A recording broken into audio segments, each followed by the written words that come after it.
Hey guys, it's Pete from Pete for Anxiety here, the mental health podcast, breaking the stigma that mental health is talked about. Welcome in today's episode. Before we get started today, we need to cover a few things really quick. Let's talk about the Pete for Anxiety Patreon first off. It's only $1, guys. $1. What does $1 get you? $1 gets you into the exclusive episodes I am recording currently. I'm actually focusing on certain different diagnoses of things to show you guys what it actually looks like as it manifests in a person. So why not for $1, judges? Yeah, they said $1. I just checked with them too. See, they said it was okay. It was $1 anyways. Let's also talk about the Oracle Talk Radio Networks app. In case you can't be here live listening to me, watching this video, supporting the show, you can listen to it on the radio app. Why not? It connects us live to our 365 radio. Just go to your app stores and download the Oracle Talk Radio Network. You'll see the big old Oracle Talk Radio Network app logo right on there. Download it, and it'll connect you to me, 10 a.m. Central Standard Time, 3 p.m. Central Standard Time, to Pete for Anxiety when I'm live doing my thing right here, informing the world and raising mental health awareness. So where are you going to be? 10 a.m. Of course. Come on. We just talked about this. Pay attention for once. Damn. Do y'all know how to listen? And as always, guys, like, follow, and share the YouTube channel. If you guys like what you're seeing, leave some comments, man. We want to know. I want to know if you like what we're on. You want to be on the show? Let me know. Hit me up at PeteVersusAnxietyPod@gmail.com. And as always, guys, enjoy the show. And by the way, did I mention to like, share, and subscribe to the YouTube channel as well? Yeah, okay. I just want to make sure because some of y'all are hard of hearing in the back, may have to yell loud or get a megaphone or something. But, anyways, let's get today's show started. Y'all have a great one. Enjoy. Guys, welcome to another exciting episode of Pete vs. Anxiety, the mental health podcast, breaking the stigma that mental health is talked about today. Today, my guest is Stephanie. Stephanie, say hi to everybody. Hello. Welcome in so much. I appreciate it. Stephanie actually is filling in for somebody else that was supposed to be here earlier. Hunter, best wishes to you and your family, brother. We'll definitely get you on another time. But Stephanie here said she'd sit in for us. She also goes by Faithful Tapper on TikTok. So, Stephanie, why don't you tell everybody a little bit about yourself? I'm Stephanie. I'm 37 years old, almost 38. Been through a lot. Yeah. I'm doing good today. Yeah. Well, Stephanie's here today. She wants to tell her story to all of us about everything she's been through. So, guys, we said, why not? Let's bring her on. We've been talking about this for a little bit. Let's go ahead and give her a chance. Stephanie, why don't you tell us a little bit about some of your story here, and we'll go from there. So I'm a recovering drug addict. Just got 14 years in June of this year. Life's been rough. I'm the oldest out of 3. I'm the only one that is a recovering meth addict. But yeah, it's been a struggle. Watching my sisters go through what they went through adoption and just mess. I've seen it all. I've seen a lot. Yeah, it's apparently so. So let's start with your meth addiction. What started the whole thing? Was it just the stress of life, with all the, you said your sisters were going through adoptions and things like that?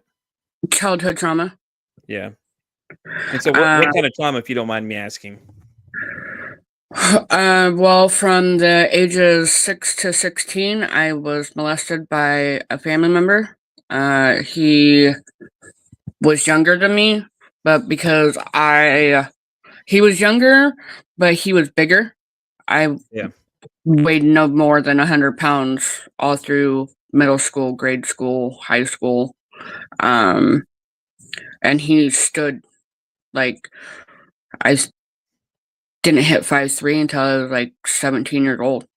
Yeah. So he stood a good foot over me. Then from there it was domestic violence.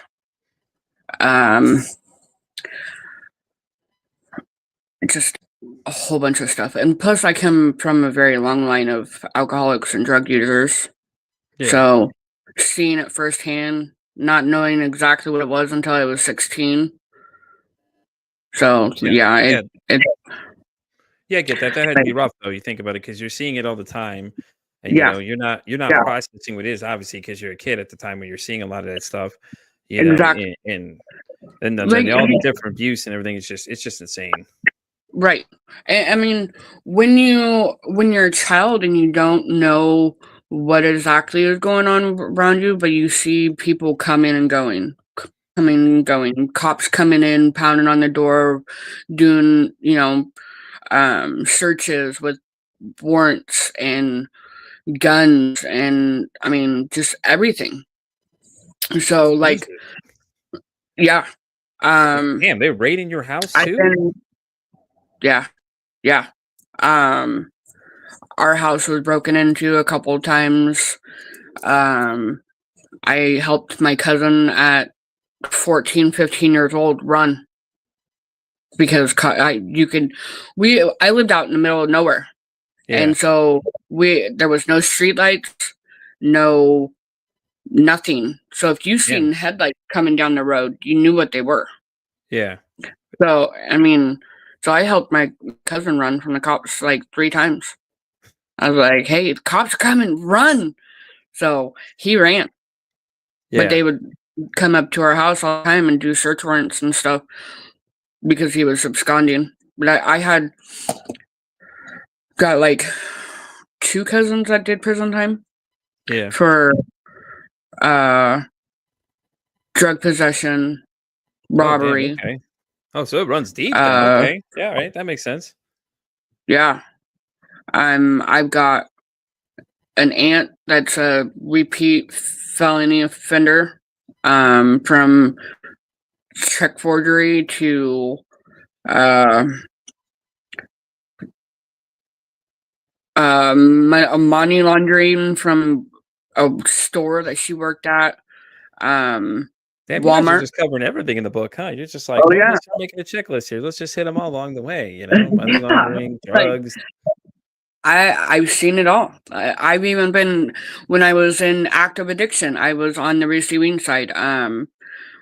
When I was in active addiction, I was in a house that the the drug dealer that I lived was staying with, she was stealing her drugs from the Mexican cartel, and they retaliated, come back and shot up her house, and I was in the front room, and I had got down on the floor, and where I was at, I had bullet holes completely around me. None of them hit me, but completely around me, I had bullet holes. Yeah. Wow. I did not anticipate that coming out. Holy crap. God damn. The same cousin that molested me. So my grandfather had diabetes, so I took care of my grandfather. And because I took care of my grandfather before he passed, he bought me a car. Yeah. That same cousin that molested me or raped me, whatever you want to call it, he wanted that car. Well, my grandfather had told him no. So because he was mad at my grandfather and wanted the car that I got, he tried to kill me off multiple times. Wait. My car. Tried to off you? He tried to hit you with a car? Yes, with my car. The first incident, he took and loosened up all my lug nuts. I was doing 55 down the highway. Oh. All 4 tires went flying up. Oh, no. Yeah. He broke my hood latch. I was doing 65 down the freeway, and my hood come flying up, shattered my windshield, dented the top of my roof. When he did that, he cut the gas line underneath my hood. I didn't know it. My car almost caught on fire with me in it. He took a welder and cut my exhaust pipe off. Yeah. Jesus. I've been through a lot. Wow. So now that's all I can say. I'm lost for words. You know me not to be lost for words, but damn, I am lost for words. Like, wow. That's insane. I'm telling you, that's why Sean wanted me on here. Like, he wanted to do a podcast with me. Because he's like, I've just heard bits and pieces of your life story, and nobody realizes what you've been through and how you got clean and sober and can stay clean and sober. After all that, I'm just wow. I have severe PTSD, depression, full blown anxiety. Yeah, like, do you even just sit here? Yeah. This is constant. I can't sit still. No, do you Uh, take anything for that, or is there anything help ease it at all? I'm on a new prescription that my doctor just started me out on, Yeah. but I ended up having to stop taking it because it was too much. Like, she started me out on a lower dosage, and I was doing really great on it. And then she decided, well, since you're doing really great on it, let's see if we can go higher on it. Yeah. Uh, but because I moved from one county to another county, I haven't been able to make it back to my doctor in the old county. So I'm stuck with nothing right Mm. now. Yeah, that's horrible. Yeah. So, yeah. Um, I Oh, I don't believe. sleep well Do you because have of CPTSD? everything. Don't you? Wouldn't it be considered though? Wouldn't yours be considered PTSD? Uh, no, because so with mine, it's more of my childhood trauma that brought on the Yeah. PTSD, and then my OCD and my anxiety came after my getting clean and anxiety and Yeah. like all that. So I was already diagnosed with my PTSD as a child. Yeah. Oh, I believe it. So yeah, so, That's yeah, like with my when I first got clean and sober, I did my uh statement for my county that I live in. Or so yeah. I'm in Oregon. Oregon doesn't have a statute of limitations on sexual abuse or Yeah. molestation or rape or anything. They don't have a statute of limitations. But because I was young and I was he like his favorite thing to tell people or to tell me was, "You're older. They're not going to believe me. They're going to believe him because of the fact that he was younger." Yeah. So I never told anybody. I never Yeah. I never said anything to my mom, but I remember being probably about 10 or 11, and my mom actually caught me doing unnormal things as a child, but didn't put it together. Yeah. So, like, but my mom was too young. My mom had me at 16, so she didn't put two to two together. But my Yeah. grandma was like, "You need to keep an eye on her." Yeah. Well, I So could get that because a kid raising a kid is a tough thing. They don't know how to yeah, identify certain yeah. things. Yeah, it makes sense. So I mean, and I never ever said anything until I was an adult and got clean and sober. Yeah. And then, but I had two younger sisters, and he ended up molesting my younger sisters, and that's why I let it go on for so long. Is because I figured if I'm letting him do it to me, then he's not going to touch my sisters. Well, Yeah. he touched my sisters, so they ended up taking and putting my sisters into foster homes because um, my sisters went to school and told one of the teachers that they were Oh. getting touched. Oh, So okay. they went to school, told teachers, and they ended up doing open DHS case and did they ended up it's called the Amani Center up here, Yeah. and it's for children, and they did rape kits and everything, and it came back that they were messed with. And Yeah. by the time that my sisters were placed in foster homes and adopted out, I was already 17. They were like, "You're almost 18. You're already out on your own living." So they're not Yeah. even gonna. We don't want you. We Yeah, that won't makes even sense though. kiss them. So Yeah. I could get yeah, that for you being so old that they don't want you in the system, and then being young, yeah, because you're almost an adult anyways, technically 18 in right, most states, really. Honestly, yeah, actually, most all states pretty much what it is, 18. Some are 17. I know Illinois has some kind of gray line in there where 17 you can be considered as an adult, but I don't think you are an adult till 18 technically. So yeah. I it's think just at that weird. point in time, I think I was only less than 6 months away from turning 18. Yeah. So yeah, and there wouldn't have been any reason of me going into the system just to turn around and have to come right back out of it. So they were like, "We're not going to even do the paperwork." Yeah. So No, I could see where they're going with that one though, because if you're an yeah, adult and they technically have no say, but yeah, that's insane. Like, wow, yeah. wow, that's all I can say. So after that all happened, and they like by the time I turned, so I got in a fight with my mom at 16, Yeah, and because I didn't know any better, I thought what I had already been through as a child by getting raped by my cousin, um, that it was okay. Like that was love. yeah, To me, as a child, not knowing any better, I I got in a fight with my mom on my 16th birthday. Mind you, my birthday is Christmas Eve. My 16th birthday, I got in a fight with my mom, and my mom kicked me out. yeah. So I, at that point in time, moved in with my aunt. That was my cousin that raped me's mother, Oh no.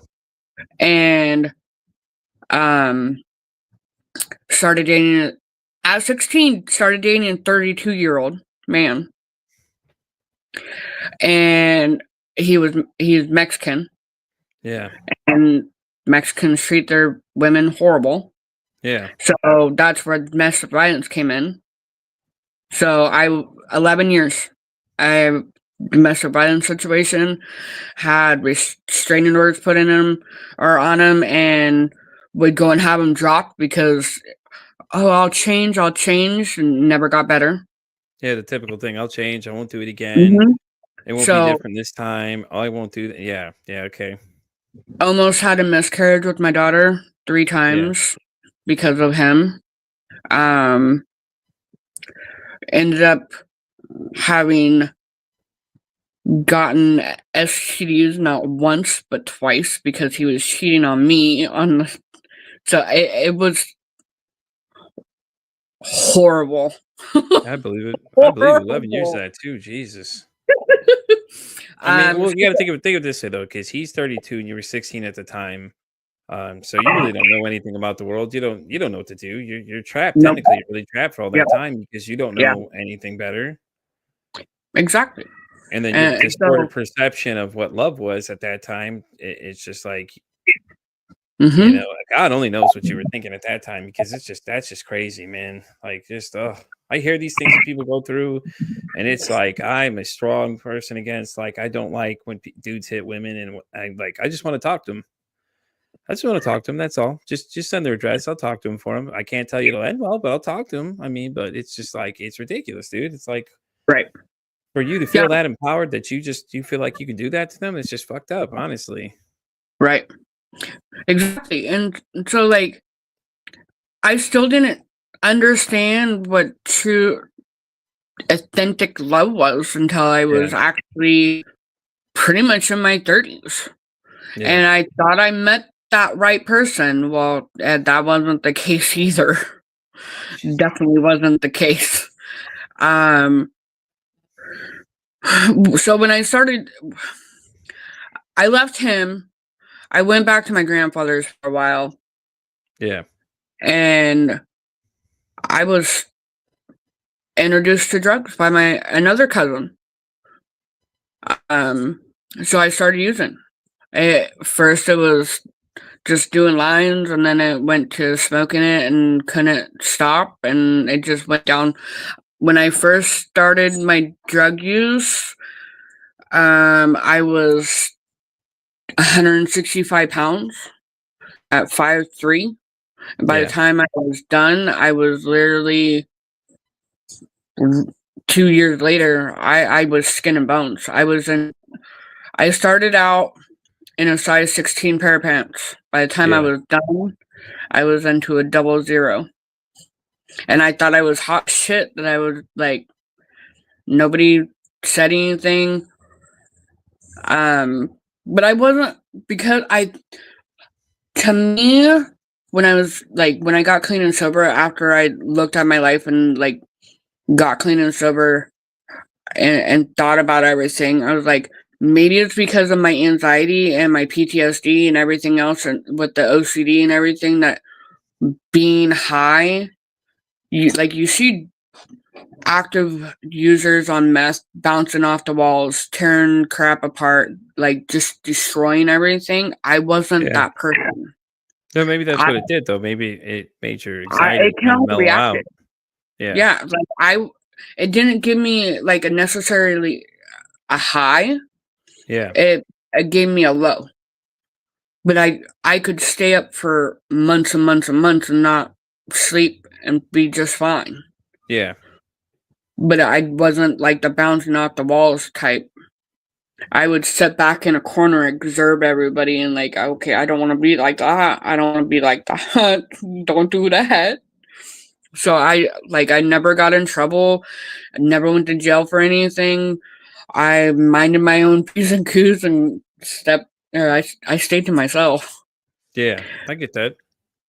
But I ended up, the guy I was dating while I was using, I didn't know anything until after we were together that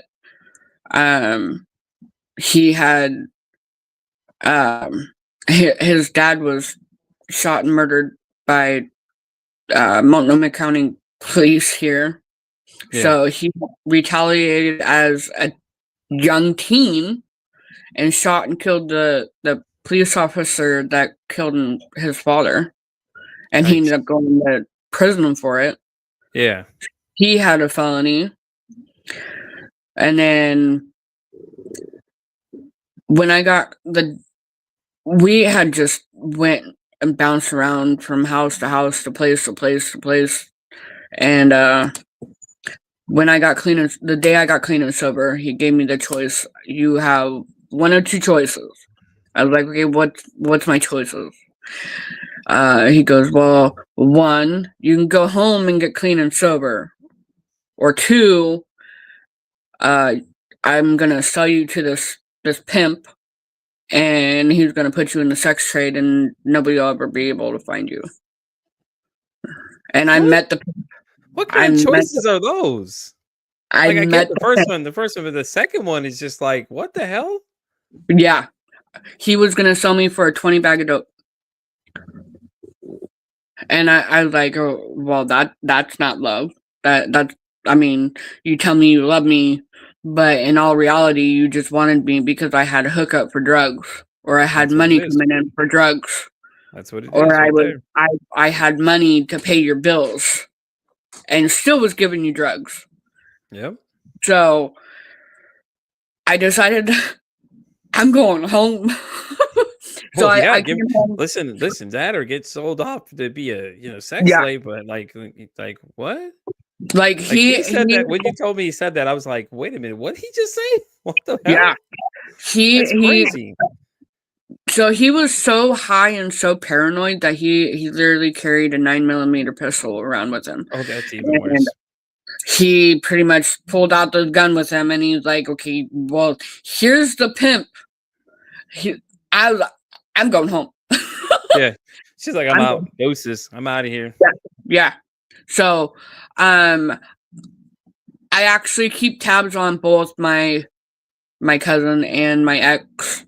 I know exactly where they're at all times. If they get moved in prison, if they go to a different prison, whatever, anywhere, Yeah. I I'm hooked up to it. I get the alerts. Yeah. But yeah, I came home June 25th, 2010, got clean and sober, That's awesome. and been clean and sober since then. Hasn't been freaking easy. No, it's It not. It's has not not been. easy when it comes to that stuff at all. Anybody will tell you But that too. It's not an easy road. no, it's not. And you know, coming from a long line of drug addicts and alcoholics, just having to watch your be like an X-ray machine, Yeah. and pick and choose who you can hang out with and who you can't hang out with, because you're like, okay, do I go to this aunt and uncle because of the fact that you know they're supposedly clean on the outside, but in all reality they were alcoholics. Yeah. Do I hang out with my mom because my mom's a recovering addict. My mom's Yeah. got almost 24 years now. That's awesome for her too, though. 24 years is really good. Um, I have another uncle that just did 3 years. He did robbery and Winchester. I hear you. That is my dog in the background. One of them. That was what that noise was. I was like, what is that noise? That's my dog. But yeah, that's crazy though. Like even for you to make it out, statistically, you're not supposed to. Like, let's just look at the if you look at the stats of it, you technically shouldn't even made it out. Honestly, just given Right. what it was. But that's just nuts. Like so much of it around you is just like wow. Because like you have nowhere to turn if you think about it. Because you're like, well, No. this one I have the alcoholics. So I got to deal with the drug people. I got to deal with the Mm-hmm. one that was doing what he was doing. You know? Exactly. Even being clean and sober, still to this day, I have to pick and choose who I hang out with. Like I literally talk to maybe 5 people in my whole entire side of my family because Yeah, of the well, fact I that get I'm that clean and because of the sober. just the mix of everything over there. Holy shit, yeah, you wanna Mhm. stay away from all that. Yeah, I mean, and plus, like I said, it hasn't been easy staying clean and sober, but I have Yeah, an awesome, awesome sponsor. I met my yeah, sponsor when I was 12, and I knew she was in recovery. yeah, Um she's a recovering alcoholic, and yeah, she was in the Navy, and when they were in training on the base, they ended up her pontoon or whatever they ended up leaving base yeah, and went to a bar, got drunk. She thought she was, sober enough to drive. She ended up hitting and killing somebody, and ended up going to prison for vehicular manslaughter. And she just got 23 years. I just damn, celebrated 23 years with her. Um, so when I got clean and sober, I knew I needed structure. I needed yeah, somebody to keep my butt in line. yeah, So, and with her, she comes from military and Navy background. I knew that that's what she was going to do. She was going yeah, to call me out on my bullshit when I needed somebody to call me out on my bullshit. yeah, yeah, it makes sense, though, I So, mean, you want somebody to hold you accountable there when you can't hold yourself yeah. accountable, which makes perfect sense, though. So, like, if I go MIA or whatever, she knows that I'm doing good. If I have a bad day, then I'll call her. Yeah, And this last year, this last year has really been hard. Really been hard. Like I lost adopt a baby brother to him drinking and driving and wrapping his car around a tree. God, that's Um, how old was he, he? he was less than a month away from his 26th birthday. He left 3 kids Oh, behind man, so and a, young, man. and a wife. Um, then in August, the end of August, I lost my best friend to a house fire. Jesus. And then November 8th, I lost my grandmother to respiratory heart failure. Ugh, So, and my grandmother, like I said, my grandmother raised me. yeah. So, But she was the one that told your mom to look out, right? To watch out for you? yeah, yeah. Yeah. So, yep, my grandmother Jesus. raised me, and I lost her November 8th. So this year and last year, because it's the first year without my grandmother, Yeah. been rough. It's been rough. I can understand that. My wife lost her grandfather in May a while back, and they were close. Like she was there till his last dying breath, kind of, and it was just every May is Yeah. rough for her, and I get that. It's hard for me too because like you don't know. Like I try to do what I can for her, and Right. she just. But it's rough, man. Like they were so close. He seems like he was an incredible person to talk to because he was a Navy vet, and she's got a bunch of stuff in there. And he was actually in Time Magazine. His ship was actually listed in Time Magazine, and she's got it in the. We got a case in our living room that has all our collectibles and stuff in it and things like that. Mhm. Momentums from him, and it was crazy, man. Like there's a book. We played a game. You know the dice game Farkle. We played Farkle. We were going out to our uncle's house. There's the same book he used to write him. They had the same book, this big book, and it's nothing but just used for Farkle. And there's scoreboards in there from when he was taking the score and everything too. So it's Right. crazy. So But that'll probably end up in my case too, which to me that's it works for me because, like I said, it's a momentum, something you can remember him by, and it's nuts, man. It's exactly. hard. It's never easy when you lose somebody. Exactly. I mean, my grandmother suffered. Like, she Yeah, had a lot of medical problems wrong with her, and the last 4 years were really, really, really, really rough on her and on everybody else. So we kind of did our grieving over the last 4 years that she was alive, because, like, she would go downhill, they would put her on hospice, and then she would get better, and then graduate off hospice. So yeah. she was on She's a hospice. fighter. Yeah, she was on hospice 3 times and graduated off 3 times.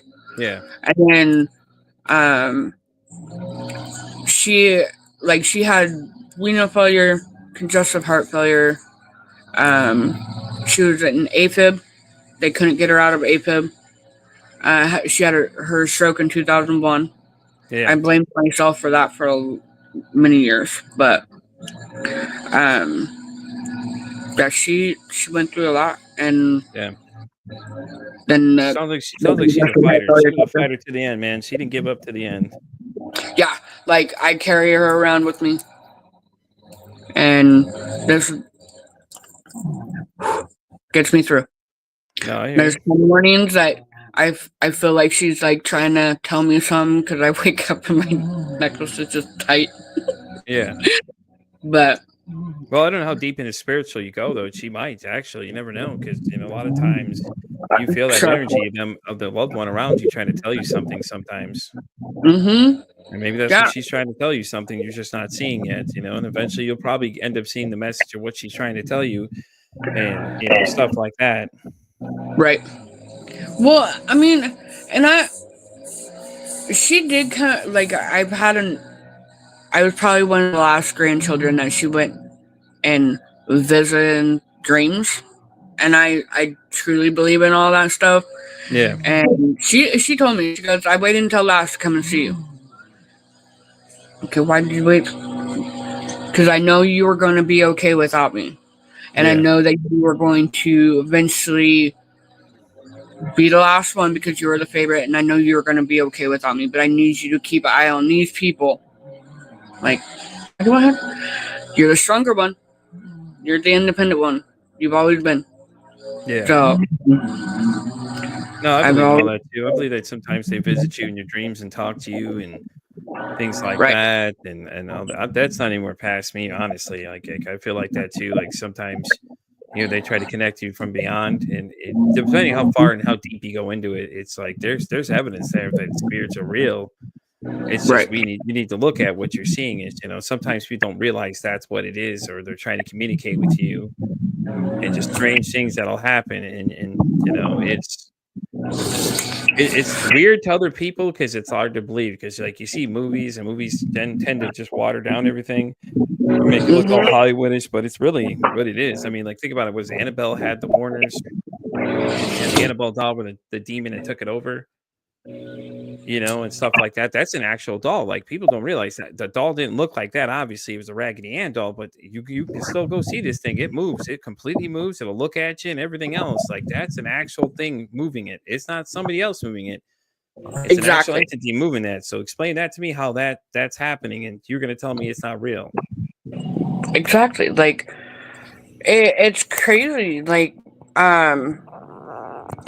my mom lost her boyfriend 3 years ago, Yeah. and he comes and sees me more than my grandmother does. Like, he'll come and turn off lights, and Were you guys uh, close at all? at the beginning we weren't. Like, he had his own little nickname for me. He called me Steffi. Um, but at the beginning we weren't, because he was in active use, and I was just getting into my recovery. So Yeah. I had to choose who I hung out with all the time, and Yeah. I even stop. Jesus. I want to be a Um, part of this thing, man. Come on now, Mom. Let me be on here. like I even pulled myself away from my own mother because Yeah. she was with him. But I had to, once I was stronger in my own recovery, I started hanging out, going around with my mom a little bit more. But like he still, I'll see shadows. He'll knock shit off my walls. Yeah, Yeah. my mom says that her house he used to play guitar, and Yeah. guitars will strum. The That's strings will play, and nobody's over there. Oh yeah. yeah, Yeah, that's like I said, like explain that to me. For people that say that stuff's not real, then tell me what's happening. Explain how these right, things are happening. Because we ain't Hollywood stunt actors. This is a movie. This is real life. This is something really happening. So explain to me right. how it happens if it's not real. I mean, and I think that's where a lot of people like started messing around those Ouija boards and stuff. I'm like, y'all better be careful, man. You don't like you think it's a little gimmick toy, but when you start talking to something, you don't know what you're Hmm. talking to. They'll present themselves as whatever they want to just to get you to let them come in. Right, And if we all remember how the Annabelle story went, it's like, until the name was given to the demon couldn't possess the doll until they gave it a name. And when they gave it a name, that's it. People start messing with things they don't know and exactly. stuff like that. And it's like, well, explain it to me then. Explain to me what happened and how that all went down. Because Amityville Horror is another one, stuff like that. Hmm. There's Poltergeist and like all these other things. There's that show, what is it, Haunted, American Haunting or whatever it is, where they were talking about how they actually were talking about the Warner's case actually too, the one where in the basement where the girl had like was floating off the elevating off the ground. They were describing that whole situation when it happened. They were talking about the actual event when it happened, that the Yeah. movie was based on that part. And she literally elevated off the ground. Like, explain it to me. You tell me what's going on there, because there's no strings and everything else telling you that this is not Hollywood CGI. This is actually happening right in front of you. Hmm. It's like, how much more real do you need it to be? It was just crazy. Because think about it, because there's all these exorcisms and things that go on that a lot of people didn't even know about that happen. And they're all like, oh, it's a hoax. Oh, it's a hoax. Okay, then explain it to me. Once again, my question is just like you want proof that Jesus is real, then you explain it to me. Because there's Right, proof Jesus has been there. Someone fitting that description was in these places, because CNN did a really great documentary about Jesus, following his path as he went across everywhere. And it was like, explain it to me then, because someone fitting that description with that name and those people following him were there. So you tell me what that is then, okay? Because you can't make it exactly, up. exactly. And I'm a firm believer. I mean, I didn't really believe anything until like both of them passed, Yeah. and but I And sometimes that's all it takes is just something to happen for you to start like going, wait, yep, something's not right here. Like, like I didn't really think too much into star signs. And then my wife, she would tell me about her star sign and I start looking at them. But if you really look at some of them, the characteristics line up so well. It's right, funny because a lot of us as kids, we thought it was just some kind of joke. Okay, well, I knew I'm this star sign, that's it. But you didn't really look into it much because we didn't understand all that kind of stuff. But now that, I'm with somebody who understands it all a lot better than I do, obviously. She's done tarot card readings for me. And let me tell you, those are intense too, man. Cause like you think they're like a little gimmick toy, but when they're done properly and you read that they read back what the results are, let me tell you, when those things get close to what exactly you're thinking or whatever they're trying to the message they're telling you, it's real.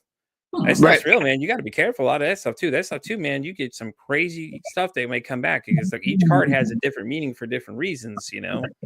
right, And like when I had an actual one done, like you said, me and her were dating, and she did an actual reading for me, and it was pretty intense, man, because it was right on track with what I was thinking, and it was like, dude, what the hell?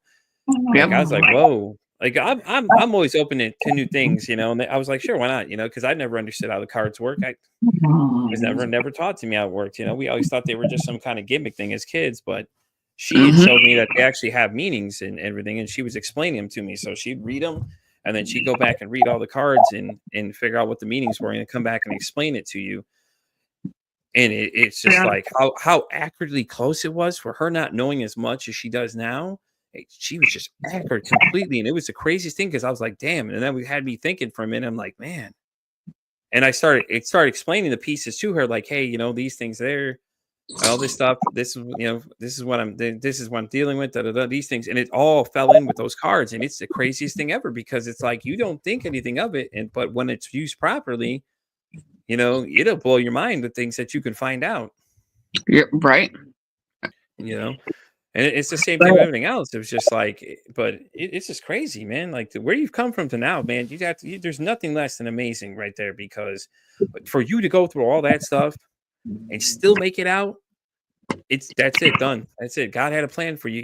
It may not be the greatest road ever you took, and we may not understand completely what all happened along the way, but it was just insane because just think about it now. If someone's going to hear this story and they're going to be empowered to come tell their story because they're going to be like, wow, man, like, damn, because and that's really what it is. That's the real whole point of this show. It's for everybody to share their stories with each other, to let each other know that, hey, man, we've all gone through some shit, dude, but we're all here to help each other in the end of the day. I mean, even after I got clean and sober, like I just got out of a 10-year relationship, 3-year engagement, and it's not necessarily because of my recovery or what I had went through already. Yeah. But so I was dating this guy that I actually went to school with. Yeah. And we lost contact for 9 years. So he didn't know I, got into drugs or anything else. And I had to be upfront and honest because that's part of recovery is you have to tell them, okay, I well, think I'm you being in honest too is recovery. just being real with him too. Like you to tell him all that and for him to still be there, it says a lot about his character. Like, he's like, okay, I know everything I'm about to get into, all this stuff like that, and everything you've been I through. mean, for So him, I have to give him kudos for stepping up and taking care of my kid when, yeah, I mean, she wasn't her or his. So, I yeah, mean, but I ended up leaving because in the long run, it was a toxic relationship. It came out that once we got engaged, he started being really controlling and yeah. narcissistic and Okay, so let me stop you there real fast. What I learned from my guest, Melissa Kim Porter, she said that we're all narcissistic in some way. Okay, so yeah, we're all narcissistic, but some of us, like him in his situation, shows it more than anything. Ours is just kind of like we all are in some ways, but his is to that point where he'd hit where you everyone would call it narcissism. Like they don't look at it like that, but she had made that point that everybody is narcissistic in their own way and yeah, things like that, which was really interesting to hear because she was like, but some other people have a higher amount that they show of it, so it's a lot, it falls into what everybody knows it to be, basically. right. Well, like he started probably about 5 years after we got together. Started to show what he really was all about, but I was too blind by the love. Yeah, I've been there I 15 years didn't in. I see know it. exactly what you're feeling. I was there for I had 15 years. what they call beer goggles. Yeah, So I wasn't really seeing what everybody else was seeing. yeah, Like and got to the point that I could relate to that 100%. Honestly, I could relate to that 100% because that's what happened with me and my ex of 15 years. Is that I didn't see anything. I had blinders on. I didn't see everything that was going on for what it was. And I had a friend, he kept telling me, hey, man, you need to wake up and pay attention. There's some weird shit going on here. yeah, Things aren't adding up. And then like, you have those blinders because you're blinded by love. You're like, oh, no, no, no, no, no. They wouldn't do this. Oh, they wouldn't do that. And you don't see the outside of what's right. outside that vision. You get that tunnel like vision and you're just Mm-hmm. barreling ahead, So I can relate 100% to that. 100%. I know exactly how you feel. Well, like so like at the I still smoke, but I don't smoke cigarettes until last night. But his favorite thing was if I he would always tell me like if I needed anything, all I had to do is text him while he was at work. Yeah. And I'd text him or I'd call him right before he got off work, leave him voicemail or text message, say, hey, can you pick up a pack of cigarettes for me? So his thing for control was, oh, let me stop at the store and I'll buy myself cigarettes. And then go home and then he would tell me, oh well, if you wanted cigarettes, you should have like gave me sex last night and I would have got you that. Or should have done the dishes, or you should have kept the house clean, or you should have done my laundry. But another form of his control was I couldn't talk to anybody. If I had, he was one of those types. Okay. yeah, I couldn't even talk to my own family. If I talked to anybody on the phone, it had to be while he was at work. And Yeah. if he was up home by any chance, and it was, they had to be on the speakerphone if he was at home. Yeah. Oh, so he's one of those types. Okay. Yeah. And so I just got to the point that I was tired of it. And Yeah. I called my mom and I was like, I have to get out of this relationship because of the fact that if I don't get out, I'm seriously going to relapse because Yeah. I had every means of relapse. I was so miserable. Yeah. And so I ended up leaving. And then I was the bad person because I left. Because I hid everything. Because I don't open up my mouth and say stuff to people. Yeah. But who's close to you actually see it? Like my kids. And think My about it, he's kids. controlling how many people you can talk to because he's telling you you're not allowed to talk to other Right. people. So he's Right. controlling that aspect. So you don't have people to rely on. And then if Exactly. you are talking to people, then you got to talk in code. So he doesn't understand what you're saying to them. Exactly. Yeah. Like it was horrible. Like it was always something where he always had to have control. Yeah, I no, I couldn't believe that. because he worked for a construction company that traveled everywhere, so we literally lived in a travel trailer and moved from town to town to town, sometimes out of state, to Idaho, to Washington, to they were going to, they're at the last, I don't know if you know, Lyndon, Washington, where it's up by the Canadian border. And we Yeah. were up there for close to a year and a half. And so I was so isolated. Like I couldn't even, like if I had to go and talk to, we ended up staying at the KOAs. I don't know, they're camping grounds of America. Oh, okay. I couldn't talk to anybody unless it was the office people. So if anybody came and knocked on the door, I couldn't answer the door. Yeah. I mean, that's how isolated I was. And we had both of our dogs. That was the only time I was allowed to go outside is to take our dogs out. Yeah. And I'm like, okay, what's daylight? I could see it out the window. Yeah. Yeah, I get that. I get that completely. That makes sense. 100%. That, he had that much control, though, because he controls the situation. He isolates you. So you have nowhere to run to anyways on top of everything else he's doing. So yeah, that's a classic narcissist right there. Yeah.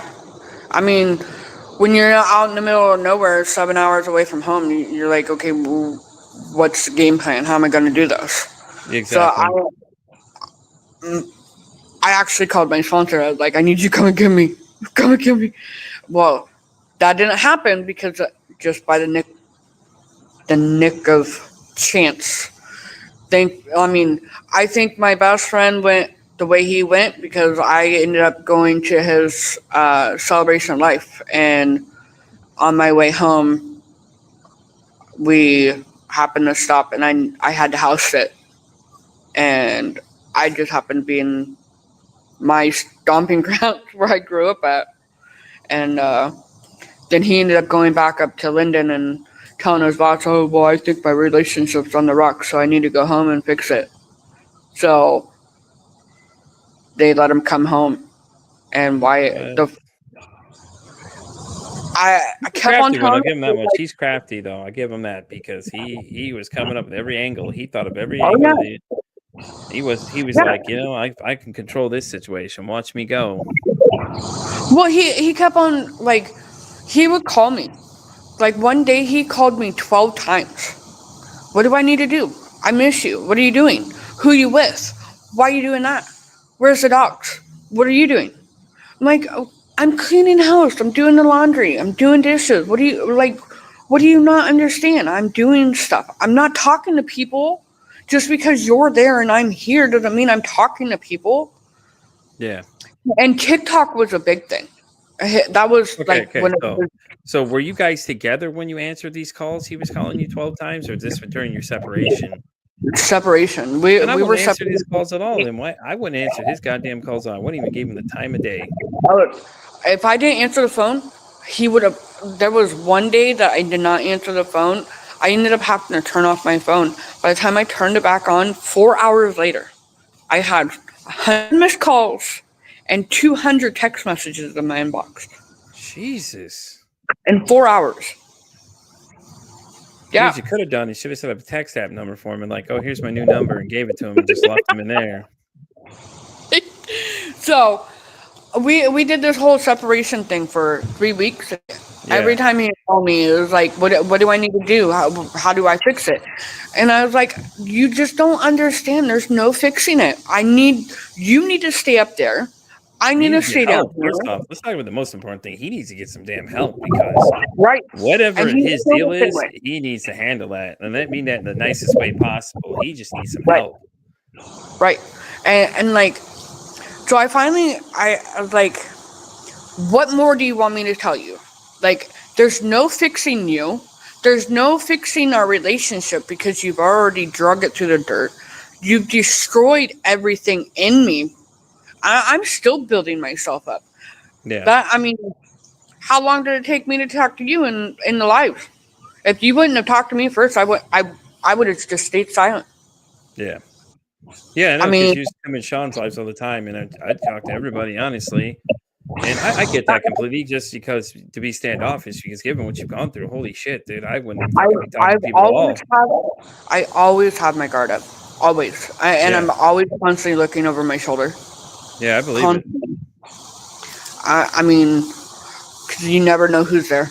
I never know who's gonna walk by me that I might know from my drug use or my past Yeah. or him or somebody that knows him because I'm got to the point that I'm like, I don't want anybody to know what I'm doing because it's none of their damn business.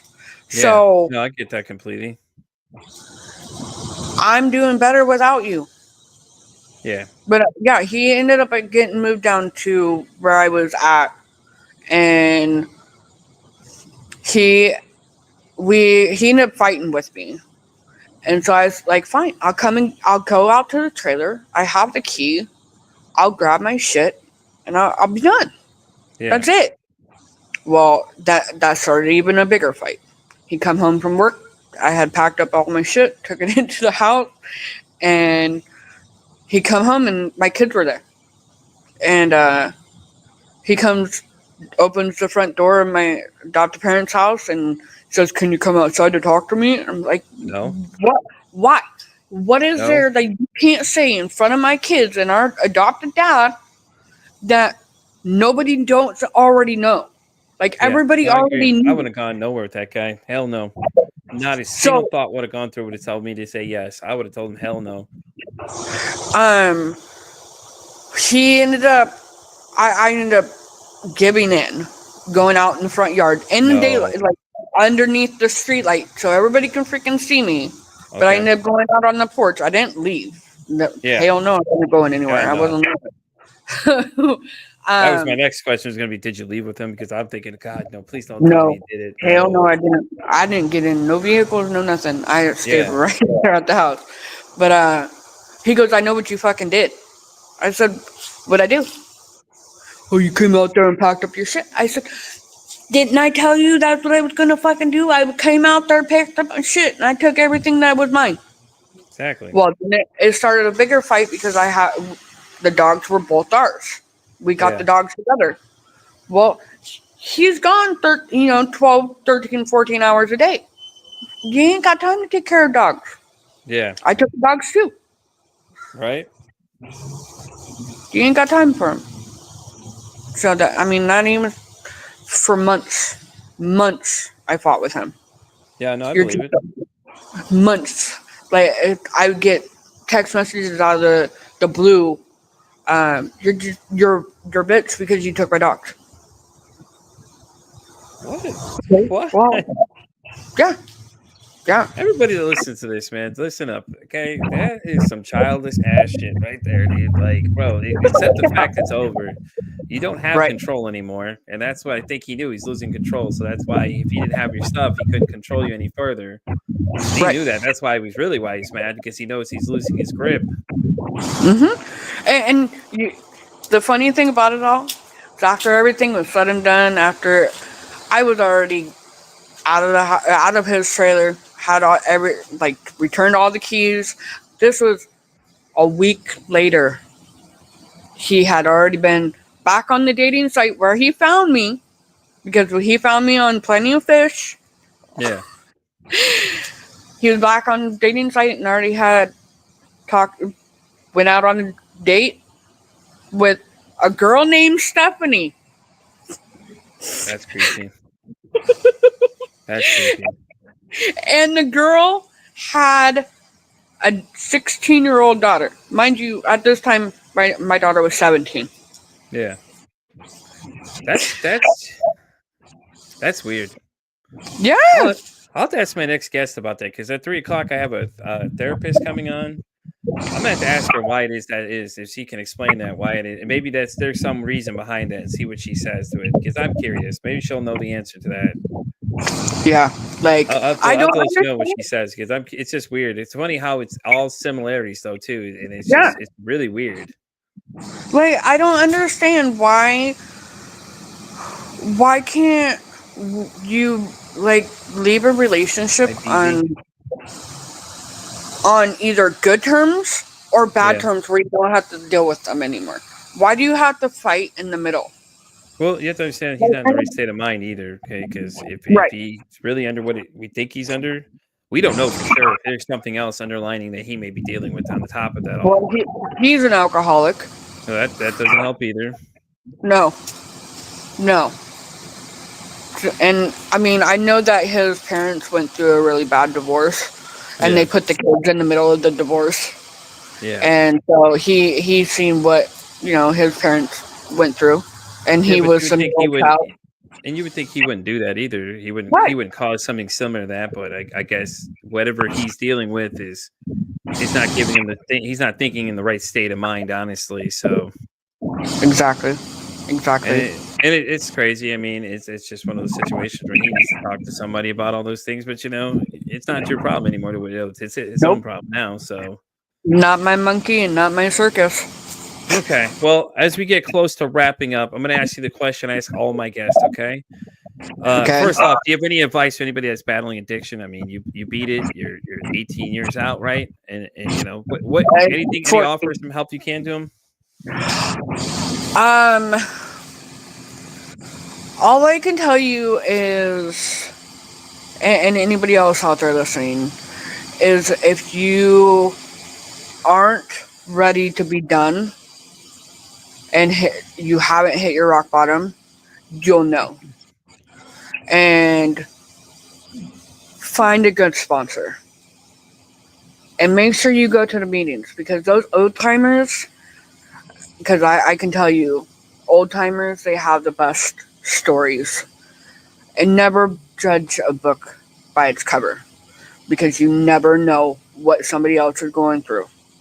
You never know if your story, even for a clean and sober person, or even somebody that has a relative that's struggling through addiction or whatever, you never know. Your story might impact them to where they want to go home and tell this person that is struggling with their addiction your story. Exactly. So that's open up. I've had to learn how to open up and tell my story because other people struggling. Listen, your story, I could see it from where we went, from where we started this conversation to where we're now. Holy shit, I could see that being the point there. Like, for you to have to tell that whole thing and relive that whole thing, it's just insane.